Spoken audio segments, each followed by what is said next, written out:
गुरु श्री गुरु गोबिंद सिंह जी महाराज के वक्त उन्होंने दे पास एक सिख सेवा करने दे वास्ते आया। कहता सच्चे पातशाह मेरा जी भी करता है मैं थोड़ी सेवा करा। कहते कितना पढ़िया होया है? कहते जी पढ़िया पढ़िया तो कोई नहीं हाँ, मैं तो बिल्कुल ही अनपढ़। अच्छा की काम कर जानना है? घोड़े की सवारी जानना है? कहता नहीं जी मैं कभी घोड़े ते चढ़ के नहीं देखे। कहते लड़ाई लड़नी जानना, तलवार चलानी जानता? कहता ना ही ना लो, कभी यहो जे काम तलवार हाथी फड़ के नहीं देखे। कहते ने युद्ध भी नहीं जानता, लड़ाई नहीं भी जानता, घोड़ी की सवारी भी नहीं जानता, शस्त्र चलाना भी नहीं जानता, पढ़ना भी नहीं तू जानता, तेन सेवा कि देवे? कहते हजूर कोई जिहड़ी तुहाडी जी करदा सेवा दे दिओ, मैं तुहाडे घोड़ियां नूं पट्ठे ना पा दिया करा। कहते अच्छा फिर तू यो सेवा ला ला जे तू खुश है इस चीज उत्ते। कहते जी दे दिओ। बस उस दिन तो रख लिया। उसका हुण नियम सी रोज घाह हरे तो हरा ले आउणा और घोड़ियां नूं पाउणा। वो घोड़े ਜਿਹੜੇ ਭੁੱਖਾਂ ਦੇ ਮਾਰੇ ਹੋਏ ਸਨ ਵਕਤ ਸਿਰ ਉਹਨਾਂ ਨੂੰ ਪੱਠਾ ਨਹੀਂ ਸੀ ਮਿਲਦਾ। ਜਿਸ ਵਕਤ ਉਹ ਹਰਾ ਘਾਹ ਰੋਜ਼ ਖਾਣ ਲੱਗੇ ਉਹ ਦੁਲਦੁਲ ਵਾਂਗ ਫਿੱਟ ਗਏ। ਉਹਨਾਂ ਤੋਂ ਦੀ ਮੱਖੀ ਤਿਲਕਣ ਲੱਗ ਪਈ। ਉਹਨਾਂ ਦੇ ਉੱਤੇ ਰੰਗ ਹੀ ਹੋਰ ਚੜ ਗਿਆ। ਅਚਨਚੇਤ ਗੁਰੂ ਸਾਹਿਬ ਤਵੇਲੇ 'ਚ ਆਏ, ਆ ਕੇ ਦੇਖਿਆ, ਕਹਿੰਦੇ ਘੋੜਿਆਂ ਦੀ ਤਾਂ ਰੰਗ ਰੂਪ ਹੀ ਬਦਲਿਆ ਪਿਆ ਹੈ, ਇਹਨਾਂ ਦਾ ਰਾਸ਼ਨ ਵਧਾ ਦਿੱਤਾ ਹੈ, ਇਹਨਾਂ ਨੂੰ ਕੀ ਖਵਾਉਣ ਲੱਗ ਪਏ ਜੇ? ਇਹ ਬੜੇ ਤਕੜੇ ਹੋ ਗਏ ਨੇ, ਕੀ ਚੀਜ਼ ਹੈ? ਕਹਿੰਦੇ ਜੀ ਨਾ ਰਾਸ਼ਨ ਵਧਾਇਆ ਹੈ ਨਾ ਕੋਈ ਹੋਰ ਚੀਜ਼ ਹੈ। ਉਹ ਜਿਹੜਾ ਤੁਸੀਂ ਸੇਵਾਦਾਰ ਉਸ ਦਿਨ ਰੱਖਿਆ ਸੀ ਨਾ, ਉਹ ਤੇ ਰੰਬਾ ਫੜ ਕੇ ਤੁਰਿਆ ਹੀ ਰਹਿੰਦਾ ਹੈ। ਇੱਕ ਪੰਡ ਸੁੱਟ ਜਾਂਦਾ ਹੈ, ਝਾੜ ਝੂੜ ਕੇ ਸਾਰੇ ਅੱਗੇ ਪਾ ਜਾਂਦਾ ਹੈ, ਉਹ ਫਿਰ ਦੂਜੀ ਪੰਡ ਲੈਣ ਚੱਲ ਜਾਂਦਾ। ਉਹਦਾ ਸਾਰੀ ਦਿਹਾੜੀ ਦਾ ਨੇਮ ਇਹ ਹੈ ਵੀ ਜਿੰਨੀਆਂ ਪੰਡਾਂ ਤੁਰੀਆਂ ਜਾਣ ਉਨੀਆਂ ਲਿਆ ਕੇ ਸੁੱਟੀ ਜਾਂਦਾ। ਕੋਈ ਘੋੜਾ ਭੁੱਖਾ ਨਹੀਂ ਰਹਿੰਦਾ, ਸਭ ਘੋੜੇ ਰੱਜ ਜਾਂਦੇ ਹਨ। ਰਾਤ ਵੀ ਉਹਨਾਂ ਅੱਗੇ ਘਾਹ ਪਿਆ ਰਹਿੰਦਾ ਹੈ, ਦਿਨੇ ਵੀ ਪਿਆ ਰਹਿੰਦਾ ਹੈ। ਉਸਨੇ ਤੇ ਕਮਾਲ ਦੀ ਸੇਵਾ ਕੀਤੀ। ਹੁਣ ਸੇਵਾ ਜਿਹੜੀ ਹੈ, ਜਿਸ ਵਕਤ ਸੇਵਾਦਾਰ ਸੇਵਾ ਗੁਰੂ ਦੀ ਕਰਦਾ ਹੈ, ਗੁਰੂ ਦੇ ਅੰਦਰ ਵੀ ਉਮਾ ਉੱਠਦਾ ਹੈ, ਚਾਅ ਉੱਠਦਾ ਹੈ, ਪਿਆਰ ਉੱਠਦਾ ਹੈ। ਗੁਰੂ ਚਾਹੁੰਦਾ ਹੁਣ ਇਹਨੂੰ ਮੈਂ ਕੁਛ ਦੇਵਾਂ। ਤਾਂ ਕਹਿੰਦੇ ਸੱਦੋ ਉਸਨੂੰ। ਸੱਦਿਆ। ਕਹਿੰਦੇ ਭਾਈ ਤੇਰਾ ਨਾਂ ਕੀ ਹੈ? ਕਹਿੰਦਾ ਜੀ ਬੇਲਾ। ਕਹਿੰਦੇ ਬੇਲਿਆ ਤੂੰ ਪੜ੍ਹਿਆ ਹੋਇਆ ਨਹੀਂ ਹੈ? ਕਹਿੰਦਾ ਠੀਕ ਹੈ ਜੀ ਮੈਂ ਪੜ੍ਹਿਆ ਹੋਇਆ ਨਹੀਂ, ਮੇਰਾ ਖਿਆਲ ਹੈ ਤੂੰ ਕੁਛ ਪੜ੍ਹ ਲੈ। ਕਹਿੰਦੇ ਜੀ ਇਸ ਕੰਮ 'ਚ ਨਾ ਮੈਨੂੰ ਪਾਓ, ਮੈਨੂੰ ਘਾਹ ਖੋਤਣ 'ਚ ਰਹਿਣ ਦਿਓ, ਮੈਂ ਪੜ੍ਹ ਕੇ ਕੀ ਲੈਣਾ, ਉੱਥੇ ਬਾਹੂ ਬਣਨਾ ਕੋਈ। ਕਹਿੰਦੇ ਨਹੀਂ ਭਾਈ ਮੇਰਾ ਜੀ ਕਰਦਾ ਹੈ ਤੂੰ ਪੜ੍ਹੇ, ਤੂੰ ਨਾਲ ਨਾਲ ਪੋਥੀਆਂ ਦੀ ਵਿਚਾਰ ਵੀ ਕਰੇ, ਬਾਣੀ ਵੀ ਤੂੰ ਵੇਖੇ, ਮੈਂ ਤੇਰੇ ਤੇ ਬਹੁਤ ਖੁਸ਼ ਹਾਂ। ਕਹਿੰਦੇ ਜੀ ਮੇਰਾ ਦਿਮਾਗ ਮੋਟਾ ਹੈ, ਮੈਨੂੰ ਤੇ ਪੜ੍ਹਨਾ ਆਉਣਾ ਹੀ ਨਹੀਂ, ਤੇ ਤੁਸੀਂ ਇਸ ਪਾਸੇ ਕਿਉਂ ਲਾਉਣ ਡੇ? ਮਾਰੇ ਕਹਿੰਦੇ ਨੇ ਆਉਣਾ ਹੈ, ਜ਼ਰੂਰ ਆਉਣਾ ਹੈ, ਪੜ੍ਹਨਾ ਆਉਣਾ। ਤੂੰ ਇਉਂ ਕਰਿਆ ਕਰ, ਇੱਕ ਇੱਕ ਤੁਕ ਇੱਕ ਇੱਕ ਅੱਖਰ ਰੋਜ਼ ਦਾ ਸਿੱਖ ਲਿਆ ਕਰ। ਤੁਮਕਾ ਤੁਮਕਾ ਪਾਇਆ ਜਿਹੜਾ ਹੈ ਉਹਦੇ ਭਾਂਡਾ ਵੀ ਭਰ ਜਾਂਦਾ ਹੈ, ਕਿੱਡਾ ਵੱਡਾ ਹੋਵੇ, ਤੇ ਤੂੰ ਇੱਕ ਇੱਕ ਅੱਖਰ ਸਿੱਖ ਵਿਦਵਾਨ ਨਾ ਬਣ ਸਕੇਗਾ। ਕਹਿੰਦਾ ਜੀ ਫਿਰ ਮੈਨੂੰ ਤੇ ਕੋਈ ਪਤਾ ਨਹੀਂ, ਮੈਨੂੰ ਸਵੇਰੇ ਦੱਸ ਦਿਆ ਕਰੋ ਤੇ ਸ਼ਾਮ ਨੂੰ ਆ ਕੇ ਸੁਣ ਲਿਆ ਕਰੋ। ਕਹਿੰਦੇ ਬਹੁਤ ਅੱਛਾ। तो नेम बन गया। उस बेले ने रोज उठ के सवेरे 10वें पातशाह पास जाना। कहते जी पहला अखर दस दो फिर मैं होर अपने काम लग जाना। हजूर ने अपने मुखार बिंदराहियों को जेड़ा अखर देना, उसने सारी दिहाड़ी उसका जाप करना और शाम को आके सुना देना। गुरु साहब होर भी प्रसन्न। तो एक दिन अचनचेत गुरु साहब को घोड़े तो सवार होकर जाना पै गया। बेला को ਘਾਹ ਦੀ ਪੰਡ ਲਈ ਤੁਰਿਆ ਆ ਰਿਹਾ ਸੀ। ਗੁਰੂ ਸਾਹਿਬ ਤੇ ਵੇਲੇ ਦੇ ਵਿੱਚੋਂ ਜਿਸ ਵਕਤ ਘੋੜੇ ਤੇ ਨਿਕਲੇ, ਉਹਨਾਂ ਆਖਿਆ ਉਹ ਹੋਏ ਤੇ ਚਲੇ ਚਲੇ ਹਨ, ਤਾਂ ਅੱਖਰ ਤੇ ਦੇ ਕੇ ਨਹੀਂ ਚੱਲੇ ਤਾਂ ਕੀ ਪਤਾ ਇਹਨਾਂ ਕਿਹੜੇ ਵੇਲੇ ਆਉਣਾ ਹੈ। ਘਾਹ ਦੀ ਪੰਡ ਸੁੱਟ ਕੇ ਮਗਰ ਭੱਜ ਉੱਠਾ, ਗੁਰੂ ਜੀ ਮਹਾਰਾਜ, ਗੁਰੂ ਜੀ ਮਹਾਰਾਜ, ਖੜੇ ਹੋ ਜਾਓ, ਖੜੇ ਹੋ ਜਾਓ। 10ਵੇਂ ਪਾਤਸ਼ਾਹ ਨੇ ਲਗਾਮ ਖਿੱਚੀ, ਘੋੜੇ ਨੂੰ ਖੜਾ ਕੀਤਾ। ਕਹਿੰਦੇ ਹਾਂ ਭਾਈ ਬੇਲਿਆ ਕੀ ਗੱਲ ਹੈ? ਕਹਿੰਦੇ ਗੱਲ ਕਰਨੀ ਹੈ, ਤੁਸੀਂ ਆਪੇ ਭੁੱਲ ਜਾਂਦੇ ਜੀ, ਫਿਰ ਮੈਂ ਹੁਣ ਕੀ ਕਰਾਂ? ਤੁਸੀਂ ਦੱਸੋ ਤੁਸੀਂ ਚੱਲੇ ਜੇ, ਕਦੋਂ ਆਉਣਾ ਹੈ? ਕਹਿੰਦੇ ਕੋਈ ਪਤਾ ਨਹੀਂ, ਸ਼ਾਮ ਤੱਕ ਆ ਜਾਵਾਂਗਾ। ਤੇ ਕਹਿੰਦੇ ਫਿਰ ਸ਼ਾਮ ਨੂੰ ਕੀ ਸੁਣਾਵਾਂਗਾ, ਅੱਜ ਸਭ ਨਹੀਂ ਸੀ ਦੇਣਾ ਕੋਈ। ਗੁਰੂ ਸਾਹਿਬ ਕਹਿੰਦੇ ਵਾਹ ਭਾਈ ਬੇਲਾ, ਨਾ ਪਛਾਣੇ ਵਕਤ ਤੇ ਨਾ ਪਛਾਣੇ ਵੇਲਾ। ਕਹਿੰਦਾ ਜੀ ਬਹੁਤ ਅੱਛਾ। ਦੂਜੀ ਗੱਲ ਹੀ ਨਹੀਂ ਸੁਣੀ, ਇਹੋ ਹੀ ਗੱਲ ਸੁਣ ਕੇ ਵਾਪਸ ਆ ਗਿਆ। ਜਿਉਂ ਸ਼ੁਰੂ ਕੀਤਾ ਵਾਹ ਭਾਈ ਬੇਲਾ, ਨਾ ਪਛਾਣੇ ਵਕਤ ਨਾ ਪਛਾਣੇ ਵੇਲਾ, ਵਾਹ ਭਾਈ ਬੇਲਾ। ਉਹ ਜਿੱਦ ਸੁਣਿਆ ਕਹਿੰਦਾ ਭਾਈ ਕੀ ਪੜ੍ਹ ਰਿਹਾ ਹੈ? ਇਹ ਚੁੱਪ ਕਰ ਜਾ, ਤੁਕ ਨਾ ਭੁੱਲ ਜਾਵੇ ਮੈਨੂੰ, ਮੈਂ ਸ਼ਾਮ ਨੂੰ ਸੁਣਾਉਣੀ ਹੈ।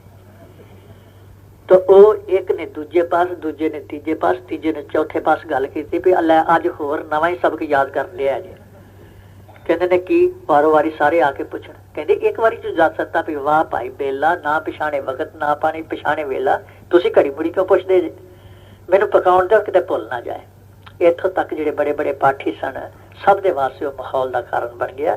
उन्हां भी पुछया, उन्हां भी सुनिया, तो सब अपने बोलों में मुँह अंदर हंसते रहे भी अज कमाल तमाशा होएगा, अज शाम को महाराज जी आउणगे तो अज बड़ा हासा पैगा। तो जिस वक्त शाम को सतगुरु जी वापस आए तो वो पुछदे ने लागे बैठे जिहड़े गुरमुख सिख अपने आप को बड़े वड्डे गिणदे सन, कहते ने क्यों जी अज कोई भाई बेले नूं तुसीं कोई तुक दस गए सी? कहते नहीं नहीं अज तो मैं कोई नहीं दसी। लो आखिर वो तो सवेर का जाप कर लिया। कहते की जाप करता है? उसे भी पूछ लो, सानू की पता की करता, कोई अजीब ही तुक कह ही जान दिया। कहते फिर सदो उसनूं। सद्या। कहते बेलिया? आखे हाँ जी। क्यों? फिर सब की याद होया। कहते जी इन्हां ते बथेरा भुलाउण दा यतन कीता है मैनू, पर मैं पका लिया जी। कहते फिर तू दस दे। कहता लो जी आखे वाह भाई बेला, ना पिछाने वक्त ना पिछाने वेला, वाह भाई बेला, ना पिछाने वक्त ना पिछाने वेला। गुरु जी महाराज खिड़खड़ा के हंस पे। इन्ना उमा और इन्ना चाह आया, कहते उरे आ। जिस वक्त उरे सद्या, एक नाल ला के एकदम समझ लो अंदर पर्दा खोल के अंदर ले गए।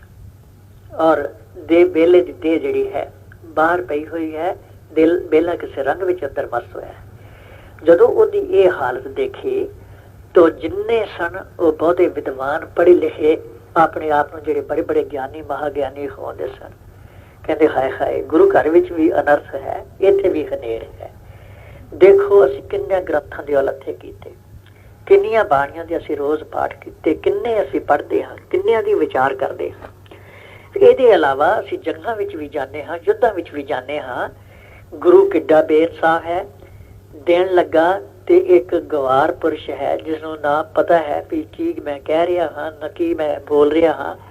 ਜੇ ਦੇਣ ਲੱਗਾ ਹੈ, ਬਖਸ਼ਿਸ਼ ਕਰਨ ਲੱਗਾ ਤੇ ਉਸ ਦੇ ਉੱਤੇ ਸਾਰੀ ਬਖਸ਼ਿਸ਼ ਕਰ ਦਿੱਤੀ ਹੈ, ਉਹਦਾ ਪਰਦਾ ਖੋਲ ਦਿੱਤਾ ਹੈ। ਉਹ ਵੇਖੋ ਸਾਹਮਣੇ ਪਿਆ।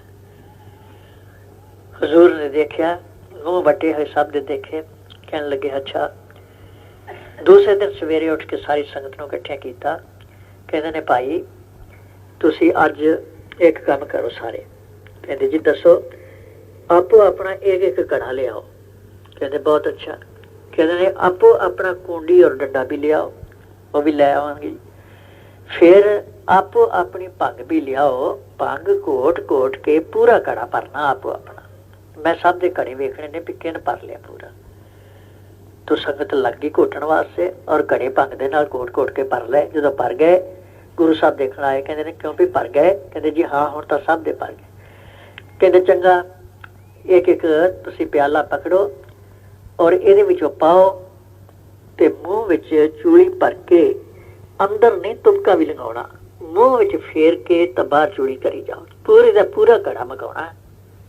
तो सारिਆਂ ने इसे तरह कीता। पूरे का पूरा घड़ा जिहड़ा सी चूड़ियां कर करके बाहर मुकाता। कहते जी घड़े मुक गए ने, मुद्दे हो गए हुण सब। कहते अच्छा। कहते शाबाश, मैनू वो खड़ा होकर दसे जिन्हों नशा आया है। सारे एक दूजे का मुँह देखण लग पे।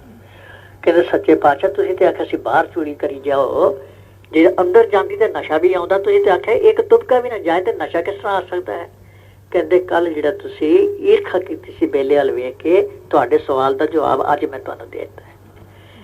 तुसी गुरबाणी दियां चूड़ियां करदे जे, गुरबाणी नूं हिरदे विच नहीं वसाउंदे तुसी।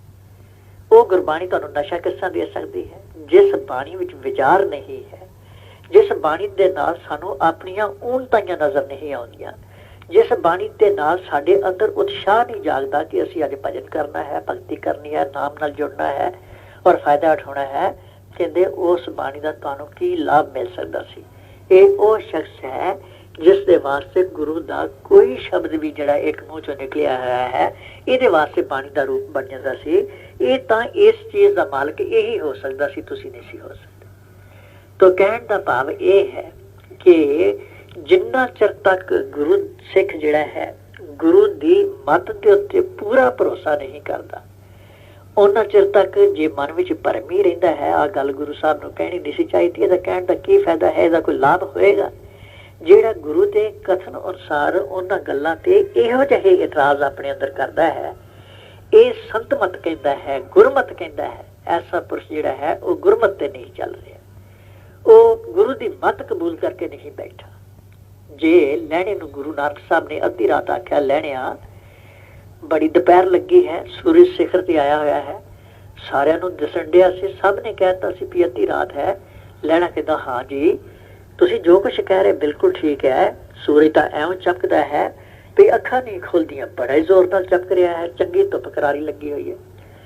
ਕਹਿੰਦੇ ਫਿਰ ਇਉਂ ਕਰ, ਇਹ ਮੇਰਾ ਜਾਮਾ ਹੁਣੇ ਤੋਂ ਦਰਿਆ ਤੇ ਜਾ ਕੇ ਤਾਂ ਇੰਨੀ ਧੁੱਪ ਵਿੱਚ ਹੁਣੇ ਸੁਕਾ ਕੇ ਲਿਆ। ਕਹਿੰਦੇ ਉਤਾਰੋ ਜੀ, ਮੈਂ ਹੁਣੇ ਜਾ ਕੇ ਧੋ ਕੇ ਸੁਕਾ ਕੇ ਲਿਆ।